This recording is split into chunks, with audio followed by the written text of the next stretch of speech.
ஒரு நாட்டை கட்டமைக்கிறதுனா அது வந்து அரசாங்கத்தினால் மட்டும் கட்டமைக்க முடியாது, பொதுமக்களும் கட்டமைக்கணும். அப்போ அவங்களுடைய கான்ட்ரிபியூஷன் இல்லாமல் அரசாங்கத்தினால பெரிய சாதனைகளை படைக்க முடியாது.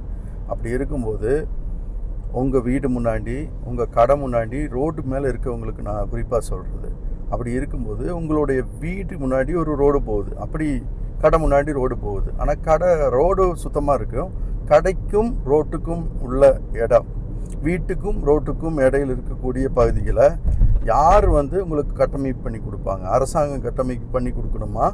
அப்படி ஏதாவது ரூல் இருக்கா? அப்படி எதுவுமே கிடையாது.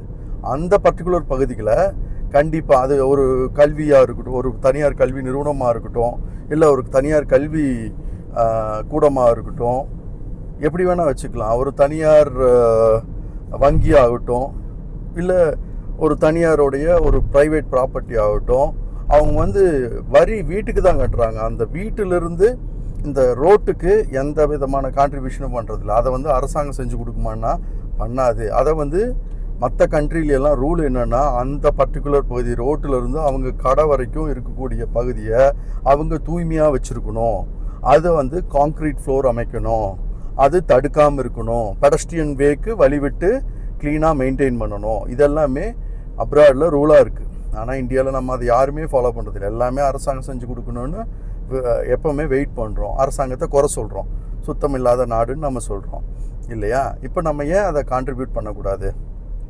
அரசாங்கம் வந்து நீங்கள் வந்து ஒரு ப்ராப்பர்ட்டிக்கு நீங்கள் வரி வசூல் பண்ணுறீங்க. அந்த வரி வசூல் பண்ணும்போது அந்த பர்டிகுலர் ப்ராப்பர்ட்டிக்கு வந்து ப்ராப்பர்ட்டி டேக்ஸ் போடுறீங்க. அப்போ ஆய்வு பண்ணி ஒரு ட்ரான்ஸ்ஃபர் டு அடுத்த ட்ரான்ஸ்ஃபருக்கு வந்து என்ன மாதிரி இருக்குன்னு சொல்லி களப்பணியெல்லாம் பண்ணுறீங்க. அப்படி களப்பணி பண்ணக்கூடிய அரசாங்கம் இந்த மாதிரி அவங்க வீட்டுக்கும் கடைகளுக்கு வாடகை வாங்குறவங்களா இருந்தால், இல்லை தனியார் சொத்து மதிப்பு அதிகமாக இருக்கிற இன்ஸ்டிடியூஷனாக இருந்தால், அவங்க வந்து அந்த ரோட்டுக்கும் அந்த பர்டிகுலர் ப்ராப்பர்ட்டிக்கும் இடையில் இருக்கிற ப்ராப்பர்ட்டியை மெயின்டெனன்ஸை வந்து பண்ணணும் அப்படிங்கிறத மேண்டேட் ஆக்கி அதை வந்து ரூல் போட்டு அவங்கள வந்து கான்ட்ரிபியூட் பண்ணி வைக்கணும். அதில் இன்ஸ்பெக்ஷன் நடத்தணும்.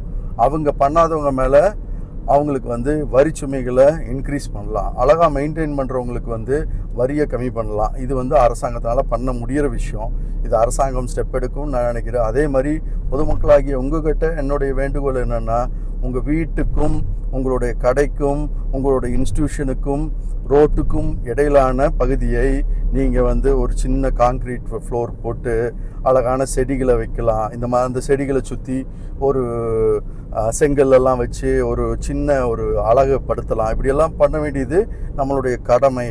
அதை வந்து பண்ணி பொதுமக்கள் வந்து ஒரு ரிஜிஸ்ட்ரேஷனை பண்ணி அப்ரோச் பண்ணும்போது அதை வந்து ரிஜிஸ்ட்ரார் பாராட்டி அவங்களுக்கு ஒரு 0.5% வந்து இந்த ப்ராப்பர்ட்டி மெயின்டைன் பண்ணுறதுக்கு வந்து கம்மி பண்ணிக்கலாம். 9%, 7+2% வாங்குறாங்களா, 0.5% கம்மி பண்ணிக்கலாம். இது அரசாங்கத்துக்கு என்னுடைய தாழ்மையான வேண்டுகோள்.